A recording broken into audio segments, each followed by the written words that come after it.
José Miguel Villarroya, historiador, ¿qué tal? José Miguel, buenas tardes. Sí, pues enseguida escuchamos a José Miguel, me parece que estamos teniendo un problemillas, si os parece, enseguida vamos a seguir sumando voces a este espacio. Mientras tanto, Olga, te quiero preguntar por el presidente de Estados Unidos, un Donald Trump que ha cargado y mucho en público contra Volodymyr Zelensky, pero nos tenía acostumbrados a justificar al presidente ruso, a elogiar incluso a Vladimir Putin, pero que en las últimas horas ha cambiado de opinión. El domingo decía que se ha vuelto completamente loco y ayer decía que está jugando con fuego. ¿Qué está pasando con Donald Trump? Bueno, al final Trump yo creo que intenta salvar los muebles con una paz que no llega. Al final Donald Trump se está jugando su reputación internacional como mediador en un conflicto de paz entre Ucrania y el Kremlin, y lo que está ocurriendo es que está viendo que se le está complicando esta parte como de negociador, que no está alcanzando un acuerdo de paz, que seguramente las dos partes por el momento no estén dispuestas a la misma, y entonces aparece el tratar de salvar los muebles y salvar su imagen, ¿no? ¿Y cómo lo hace? Bueno, pues nos tiene acostumbrados a unas relaciones diplomáticas a base de Twitter. Entonces, al final, yo creo que lo que está haciendo es poner el foco entre los dos causantes, por así decirlo, las dos protagonistas del conflicto, como es Zelensky y Putin. Les está acusando a ellos directamente, uno diciendo que se equivoca en unas partes, otro también criticándole con otras, y al final yo creo que lo que está tratando de hacer es mandar a ellos toda la presión internacional, la presión social y mediática, como haciendo entrever que él realmente quiere un acuerdo de paz, que la está peleando, que está luchando por ello, y que son los dos principales protagonistas los que no quieren y los que no están actuando acorde a las relaciones diplomáticas o relaciones internacionales, como podríamos ver. Entonces, al final yo creo que es para él una forma de lanzar una patada hacia adelante, de salvar los muebles en su imagen, en su reputación, y más comunicativa, y sobre todo, bueno, pues al final también se ve un poco perdido, ¿no?, esa posición de Estados Unidos, porque puede perder unos acuerdos comerciales muy interesantes, que es lo que él pretende al alcanzar o el tratar de alcanzar este acuerdo de paz entre Rusia y Ucrania. Pues un Donald Trump que intenta salvar los muebles, que también incide en muchas ocasiones durante las últimas semanas en que esta no es su guerra, culpa a Joe Biden, culpa también a Obama, en este caso por lo que sucedió con Crimea en 2014. No sé si lo está consiguiendo, José Miguel, no sé si Donald Trump está, bueno, de alguna forma, pues intentando convencer a sus votantes, ¿no? Les decía que en 24 horas iba a solucionar este conflicto, no lo consiguió, luego decía que 100 días, tampoco lo ha conseguido, y yo creo que empieza a darse cuenta de que esto es más difícil de lo que él pensaba, ¿no? Bueno, el problema principal lo ha tenido con Zelensky. Es decir, el acuerdo entre Rusia y Estados Unidos en el tema de Ucrania se llegó con relativa facilidad. Es decir, Trump prácticamente aceptó la totalidad de las condiciones que puso Rusia encima de la mesa. Es decir, que Ucrania no estuviera en la OTAN, una desmilitarización del país y una zona de seguridad, y el reconocimiento internacional de la posesión rusa de la península de Crimea y de las 3 provincias del Donetsk y el Lugansk que está ocupando en estos momentos las fuerzas rusas. Ahí se llegó a un acuerdo. Donde no llegó a un acuerdo y tuvo dificultades fue con Zelensky. Finalmente Zelensky pareció aceptar, pero él tiene un problema que se llama Unión Europea, junto con Gran Bretaña, que son los que están bombardeando la postura ucraniana.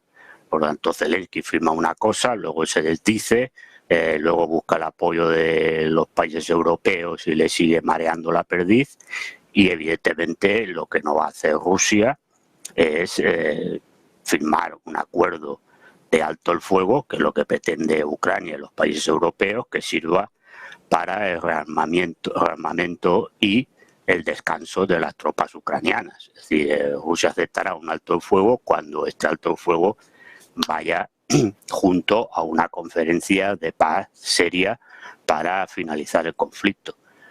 Como las dos partes no se van a poner de acuerdo, el problema que tiene Trump es que el tiempo se le acaba. Es decir, este es el problema.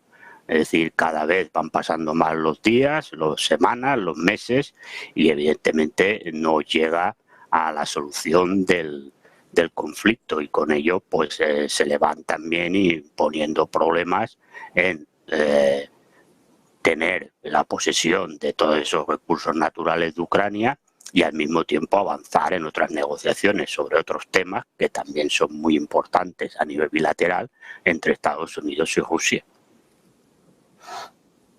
Bueno, pues esperando a estas conversaciones, a la espera de si va a tener lugar en el Vaticano, que parece que no, a la espera de si las conversaciones van a tener lugar en Ginebra, en Suiza, que parece que tampoco. Se está hablando mucho ahora de Estambul. Olga, ¿tienen sentido estas conversaciones? ¿Es posible seguir avanzando, ya no solo por lo que diga Donald Trump o por lo que digan los líderes europeos, sino porque parece que estamos en el momento de mayor tensión? Hoy, sin ir más lejos, 296 drones lanzados por Ucrania.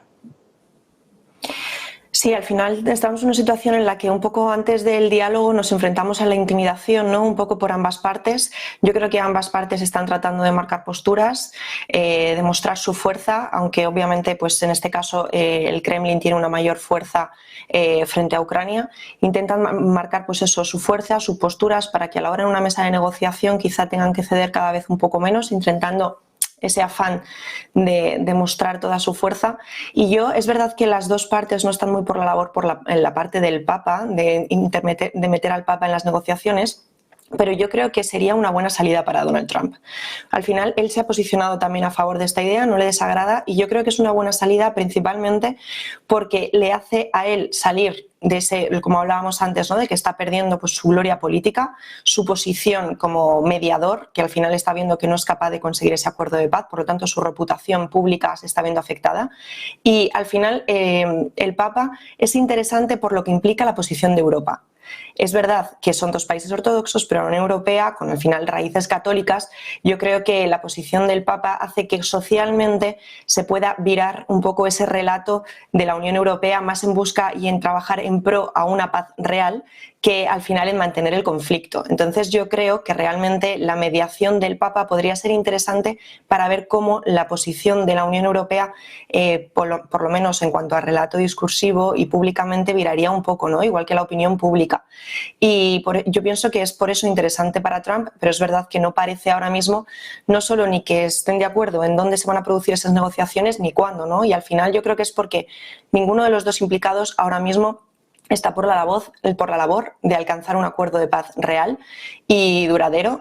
Seguramente sea por Putin ha dejado muy claras sus condiciones, Zelensky vira un poco esas condiciones muchas veces y cambian el relato con la Unión Europea poniendo el foco en que es Putin el que no se toma en serio estas negociaciones, al no acudir a esta mesa de negociación, pero ya vimos que al final todo se queda en un relato discursivo y no hay unas acciones concretas, porque al final lo que ha plantado el Kremlin sobre la mesa es muy similar a lo que se planteó en un inicio y es más Zelensky quien está virando o no su posición, y para ellos comunicativamente creo que es más complejo el virarla, y al final creo que es que ninguno de los dos tiene realmente una intención de alcanzar un acuerdo de paz.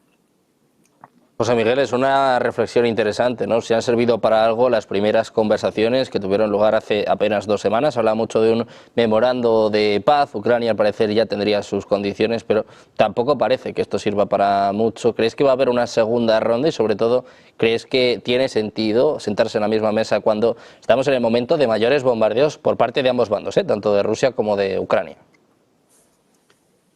Bueno, siempre es positivo que la gente se sienta a hablar. Yo no le auguro ningún futuro a esas conversaciones, igual que las que ya hablamos a veces aquí en este canal, de las que se celebraron anteriormente.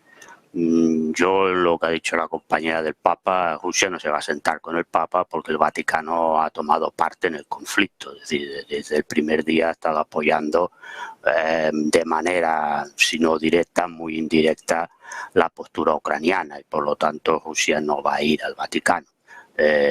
Otra cosa es que hable con el Vaticano, pero si va a unas negociaciones, serán negociaciones a un país, bueno, que Turquía juega a la una y a la otra, pero bueno, digamos que ha mantenido una postura más neutra que la que ha mantenido el Vaticano. A ver, es que yo creo que también nos olvidamos que hay una guerra en curso, y la guerra en curso marca las negociaciones.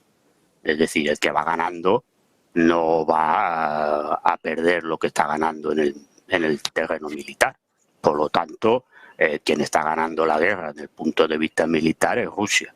Por lo tanto, Rusia puede ceder alguna cosa, pero no va a ceder la mayoría de sus exigencias, porque en estos momentos, y salvo que haya una escalada importante del conflicto que significaría la entrada directa de otros países en la guerra